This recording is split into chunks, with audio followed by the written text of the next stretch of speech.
ડીસા અને પાલનપુરમાં ભેળસેળિયું ઘી વેચતા વેપારીઓ પર તંત્રના દરોડા, 17.50 લાખનું ઘી કર્યું જપ્ત। ડીસા અને પાલનપુરમાં ખોરાક અને ઔષધ નિયમન તંત્ર દ્વારા તાજેતરમાં દરોડા પાડવામાં આવ્યા, જેમાં ભેળસેળિયું ઘી વેચતા વેપારીઓ સામે કડક કાર્યવાહી કરવામાં આવી। નવકાર ડેરી પ્રોડક્ટ્સ નામની પેઢી પર આ દરોડા દરમિયાન તંત્રએ કુલ 11 નમૂનાઓ એકત્રિત કર્યા અને આશરે 4000 કિલોગ્રામ ઘીનો જથ્થો જપ્ત કર્યો, જેની કિંમત અંદાજે 17.50 લાખ રૂપિયા છે। તપાસ દરમિયાન જાણવા મળ્યું કે પેઢીનું લાયસન્સ રદ કરવામાં આવ્યા છતાં ઘીનું ઉત્પાદન ચાલુ રાખવામાં આવી રહ્યું હતું।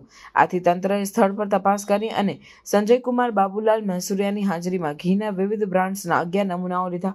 આ જથ્થો રાજસ્થાનમાં વેચાણ માટે મોકલવામાં આવવાનો હતો, પરંતુ તંત્રની સતર્કતાથી તેને જપ્ત કરવામાં આવ્યો। આ અગાઉ પણ સંજય કુમાર બાબુલાલ મહેસુરિયા સામે ખાદ્ય તેલમાં ભેળસેળ માટે દંડ થઈ ચૂક્યો છે, જે દર્શાવે છે કે તેઓ વારંવાર ખાદ્ય પદાર્થોમાં ભેળસેળ કરતા હતા। તંત્ર દ્વારા પેઢીને નોટિસ આપવામાં આવી હતી, પરંતુ યોગ્ય પગલાં ન લેતા લાયસન્સ રદ કરવામાં આવ્યું હતું। તેમ છતાં પેઢીએ ઘીનું ઉત્પાદન ચાલુ રાખ્યું, જે કાયદાનું ઉલ્લંઘન છે। જપ્ત કરાયેલ તમામ 11 નમૂનાઓને લેબોરેટરીમાં ચકાસણી માટે મોકલવામાં આવ્યા છે, જેથી ઘીમાં ભેળસેળની સ્તર અને ગુણવત્તા જાણી શકાય। આ કાર્યવાહીથી ખોરાક અને ઔષધ નિયમન તંત્રની ખાદ્ય પદાર્થોની ગુણવત્તા પ્રત્યેની પ્રતિબદ્ધતા સ્પષ્ટ થાય છે, જેનાથી જનતાને શુદ્ધ અને સુરક્ષિત ખોરાક ઉપલબ્ધ થાય। ખાતે શ્રી નવકાર ડેરી પ્રોડક્ટ્સ નામની જે પેઢી આવેલી છે, ઘીની અંદર વ્યાપક પ્રમાણમાં ભેળસેળ કરતા હોવાનું જણાઈ આવતા તેમને ત્યાંથી લગભગ 4 ટન જેટલું ભેળસેળિયું ઘી કે જેની કિંમત 17.5 લાખ રૂપિયાથી જપ્ત કરવામાં આવેલ છે, તથા આ પેઢીમાંથી 11 જેટલા ઘીના કહેવાતા શુદ્ધ ગાયના ઘીના નમૂનાઓ તપાસ માટે ધીલા છે।